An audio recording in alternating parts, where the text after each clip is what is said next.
the landscape of the worker inside the United States is going to change forever.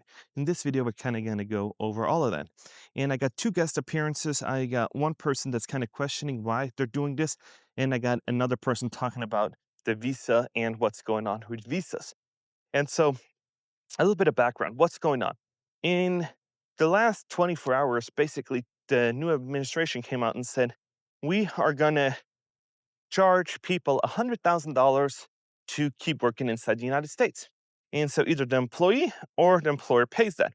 And now we're looking at, okay, what are H1B visas? So H1B visas are non-immigrant visas. They're not on a green card trajectory.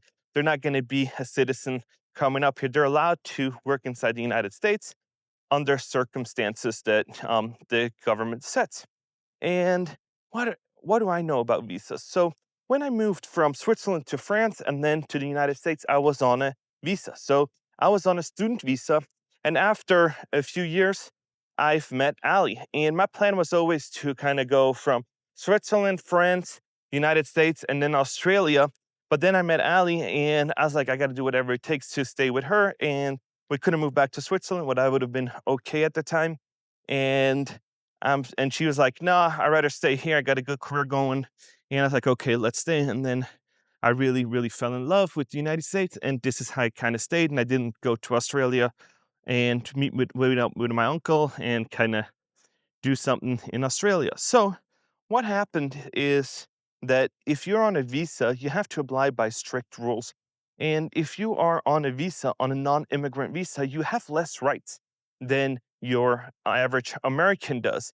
And now we're seeing that the government is literally pulling visas from people and just over small incidences and saying, nope, you're out. Get your stuff and get out because you are on a non-immigrant track. So let's watch somebody, a lawyer, talk about what happened to one of his clients. It's happening. Student visas are being revoked without reason or notice. I just talked to a student and she sent me this. Notice she received an email that her status is now over. Her I-20 is now being terminated. From one day to another, she's now in violation of her student status. Why did this happen to her? Well, a few months ago, she was driving in a routine traffic stop. Her registration wasn't in order. That's it. She got a ticket. She's now in the system. Literally a few months later, she's getting this student visa terminated. Now, this is happening all over the country. Hundreds of students are being canceled. And these are minor violations or no violations at all. If this happened to you, contact an attorney right away. We're going to try to. So this is what we're seeing. We're seeing that people that violate small amounts will get their visa pulled and you get back. And we're seeing now that all these fees are going up extraordinary amounts. So they're going up like crazy. You can now donate to the United States for the Trump Gold Card $1 million because we need money. We are in so much debt that we are trying to figure out anything possible to not default and to kind of keep the ball rolling, kick the can down the curb, and just keep plowing away. So we're coming up with crazy solutions on how we can turn the ship around before it will literally implode on the iceberg. And what I'm talking about is like, if you're a visa holder, you need to do everything right. You can't let your registration expire. You cannot post on social media critically about the government, about what's going on, because they can revoke your visa. So when I was a student and I was here as a guest on a visa, I did not in a million years think to post something critically about Switzerland, about the government of the United States, or what is going on, because that will then result into your visa being pulled and you're basically having to go back home. If you want to engage in politics and everything else, you need to do that under American citizen, if you're an American citizen, or then you have to literally go back to your country of origin and say, I'm going to be an advocate for politics in that country. But we're seeing it. The government can use social media posts to revoke a green card if posts are deemed to be relevant to application immigrant status, such as those promoting terrorism or violent ideologies. So, what are violent ideologies? I think interpretation of whoever's viewing it. And whenever I say stuff, you want to get benefits, you want to you want to immigrate, you have to show your best foot forward. And the best scenario I always say is you got to show that you are a good house guest. When I invite you to my house, that does not mean you can just drink all the booze, you can just take a shit in the middle of the carpet and in the middle of the living room and then just treat my house like garbage. No, you need to respect that, and that's how you're going to get invited back. And people now, I see it all over online. They put negative content out, they cheer, they say stuff, then they get fired, and then they wonder, why did they get fired? Why did they do this? And what happened? I was such a good person and everything else. And comes to find out, not so much. And now let's watch what this other person has to say, why he thinks that they're doing this $100,000 green card visa program. And this is really interesting. And I kind of think I agree with this person. So let's watch it. All right, so I actually thought about this a lot. The reason why the federal government and a lot of big tech firms are, at least I believe, are counting on H1B visas for some of their highly skilled engineering labor is because a H1B visa is dependent on deployment and it can also be revoked if you ever do lose employment. So one of the reasons why a lot of engineers, software in particular, are getting such high salaries right now is because a lot of these companies are not planning on needing you in another year or two. So one of the ways the federal government, I think, is planning on averting a massive unemployment crisis when some of the high skilled labor in the engineering field are no longer needed is when they are no longer needed, instead of having to deal with a couple million American citizens who now need employment, they can just send back all of the H1Bs. So basically, what he's saying is he thinks that AI is going to be so good that they don't need that many workers anymore. And so, how do you avoid a mass layoff crisis? How do you avoid above 25% of unemployment, what we've already seen with the functional unemployment rate? So, how do we avoid a huge crisis? That is to send these H1B visa people home, and in the hopes that this might result into jobs for Americans, and so that they keep voting and do not lose faith in their government. And this is an interesting take. So basically, what they're saying is that AI is going to be so good that we do not need that many jobs. And I've been telling you guys for a long time, you need to learn about AI. You need to learn the capabilities, the ups, the downs, and then you can see, okay, this is what I'm dealing with. This is my competitor. And AI doesn't sleep, it's not sick. If you have an internet connection, it's keep on going. The only good thing that you kind of have going for yourself is that a lot of organizations do not know how to implement it and how to kind of use it for their advantage. So they use implementation and they kind of mess it up, how they're implemented, how they use it on a daily basis. And from that, you can then see, oh, they use it the wrong way, they're not efficient at it, and they're not using it in a way that's beneficial to the company. And this is where you come in. This is why I've been telling you, every resume needs to have AI on it. You need to be proficient in GPT. You need to answer questions. If somebody says to you in the office, what is your favorite AI tool? You can't say, oh, I never used one, because then you're not efficient. So let's go over some of them. You can use Gemini, you can use Lovable, you can use GPT. They all have their ups and downs. And so when I'm looking at ups and downs, I'm looking at one of them create great images. One of them can make videos now. One of them can actually make real cool charts and can make flow charts, SWOT analysis, and everything else. And then there's Claude and everything else. And then there's Perplexity for research.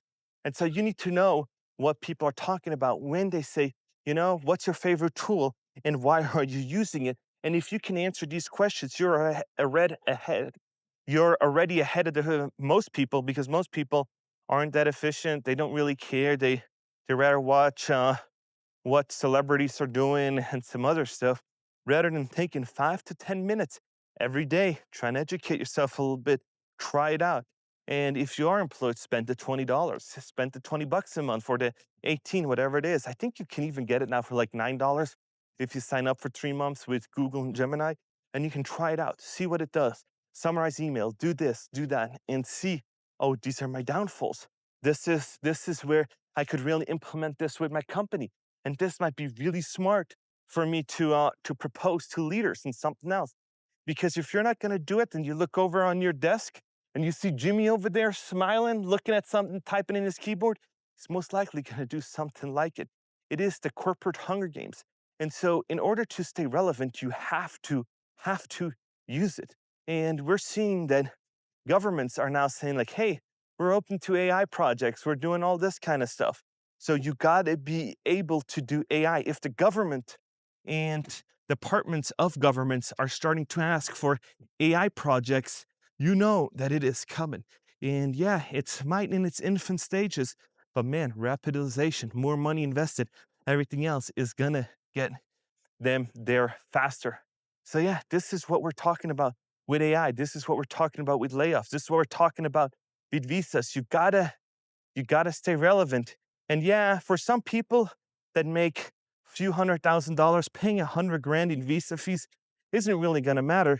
But if you're not above exceptional, you're not that 1% of that 1%, you're just kind of average and you're in supply chain or you're in software and you're kind of mediocre and you're like, oh, okay, now I gotta do something, or this is my time and I can't really find a job, or I'm gonna be on the visa program because you have time once you leave college to find a job. And you're like, wow, now I gotta pay $100,000. It's gonna really, really suck. And so I'm telling you, put your best step forward and not let impulse decisions, impulse posts on social media, impulse stuff have that revoked. And now you're like, well, people wouldn't do that. Oh, yes, they would. People are mad. People take everything now. They'll go to the employer. They'll report you. I've seen professors lose jobs. I seen chief firefighters get on suspension, put on leave because they're investigating. So yeah, I'm telling you, put your best step forward. I'm always preaching positivity, positivity, and just let negativity go and just say, even if you don't agree, I'm sorry for you. And we've seen it with Jimmy Kimmel. Jimmy Kimmel could have came out and apologized, and he said no, he's not going to do that. And so then he put his career in jeopardy. And whenever you do stuff like that, I'm always like, man, if you have millions of dollars, you're good. You can do whatever you want. But the average person that has a few $100s in their savings account, a few $100s in their checking account, and are trying to make it on a daily and need a job, you cannot have that luxury of just saying what you want. Because even though you have free speech, even though you have all that, this does not mean that it doesn't have consequences. Everything you do has consequences. Bad habits compound, so do good ones. Atomic habits, right? You want to use that in your favor. You want to do good habits and those will compound. But if you're going to go down that spiral of negativity and then all of it you're like, negative, negative, negative, and that will also compound and everything you see is absolutely negative. Instead, try to do like, you know what, AI's coming, let me get educated. Let me see what this is all about. Let me spend the money. Let me spend the money because you might spend the money at the bar getting a beer. Just say, you know what, I'm not gonna get a beer. I'm not gonna get the devil's lettuce today. I'm just gonna spend $20 and I'm gonna try this AI tool out. See how we can improve it. See how I can do it. See what the chat function can do. See what the camera can do. Because man, it can do a lot of things now. I have it on my phone. I have a few AI tools that I'm paying for. And people say, oh, you're just a AI salesman. And I say, you know what? You need to learn. If you don't know the ups and downs, you are gonna be left behind. And if you're gonna retire soon and you don't have to do that. If you're in the AI revolution and you're just entering the job market, you need to know ups, downs, and pitfalls. But I keep preaching and people are saying, oh, I don't use AI in my job. I don't know where it would go. So then start learning about it. See how you can implement it because every industry can utilize it in some way, form, or another to save time. And it's just going to be a matter of time till somebody brings it up and somebody comes up with a good idea for your company. And then, like I said, I had videos beforehand where I showed the guy who brought up an idea to his boss and then they fired 20 people, all his comrades, because he said, I automated everything with AI and I did a job of 20. They fired everybody else and they given me a raise. And so I'm telling you, it is crucial for you to know about AI, about the revolution that is coming, and it is just gonna change for the better or worse. It is coming. So yeah, this was it for this video. Make sure you put your positive foot first. If you haven't, please like and subscribe. And yeah, it's been muggy, rained again yesterday, and now the mosquitoes are out. Holy smokes. I thought I moved away from Florida, but yeah, this is just crazy. So yeah, Las Vegas. So if you are a channel member and you have questions, topics you want me to talk about, and you want me to make designated videos, Saturday's today. So I posted in the chat now, in the members only chat, what kind of topics I should go over. So make sure, for all my channel members and my new channel members, that chilling, thank you, thank you. And yeah, look at this. I parked in Jeep Alley. So here we go. One Jeep with the bow tie. I like it. Then there's another Jeep, kind of like that color. And then this is my baby right here. So yeah, it's Jeep Alley, baby. I like it. I like it. So yeah, yeah. Look at all these nice Jeeps, all the ducks. And yeah, thank you so much for watching. Let me know what you guys think, and I'll see you guys in the next one.